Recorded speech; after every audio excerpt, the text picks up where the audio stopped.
Di madaling mag-move on after mong masaktan ng todo-todo. After kang biguin ng taong minamahal mo. Pero yung hayaan mo yung sarili mo na mag-dwell dun sa past, yung hayaan mo yung sarili mo nasaktan nang hindi nag-move on, yun ang mahirap ka-vibes. Katulad na lamang po ng ating letter sender for today, the fact na meron ng tao na nagbibigay sa kanya ng importansya, hindi niya ginusto. Mas ginusto niya yung walang kapitan na relasyon, yung walang pinanghahawakan dahil nga sa takot. Lahat naman tayo ay natatakot. Lahat naman tayo ay takot ulit sumugal after nating masaktan, 'di ba? Lahat tayo nagkakaroon ng trauma pagdating sa pag-ibig, lalo na kung ikaw ay nabigo na minsan. Pero if you will allow yourself to heal, pupwede. At pag ikaw ay totally healed na, pwede ka nang pumasok into another relationship. Pero sa sitwasyon po ng ating sender, mas pinili niyang gustuhin na magkaroon lang ng taong nandyan kapag may tawag ng laman, pero hindi para maging committed sa relasyon. 'Di ba? So sino bang nahihirapan ka, vibes, 'di ba?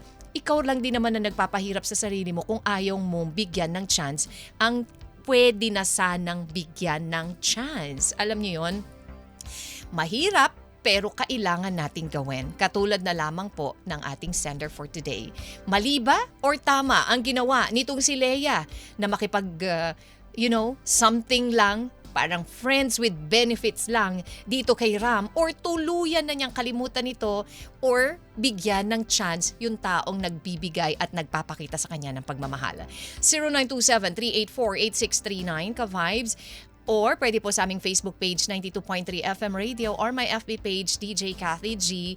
Pwede nyo pong balikan ang ating story for today, ang drama po ni Leia na ibinahagi po niya sa atin. Hindi naman talaga ganun kadali, 'di ba? Pero kung minsan kasi pag meron taong nagpi-fill in nung love na hinahanap natin, minsan okay lang eh. Hindi ko na iintindihin yung sarili ko.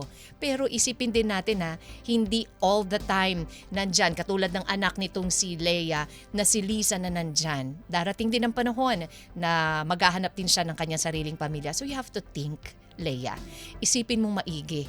Hindi yung pangahawakan mo lang kung ano yung meron ngayon. Dapat isipin mo rin yung magiging kinabukasan. Ka-vibes, sabi nga katulad dito sa sitwasyon ni Leia and Ram, kahit na meron ng pinaparamdam si Ram sa kanya, pilit pa rin sinasabi ni Leia na hindi tayo pwede. Hanggang friends lang.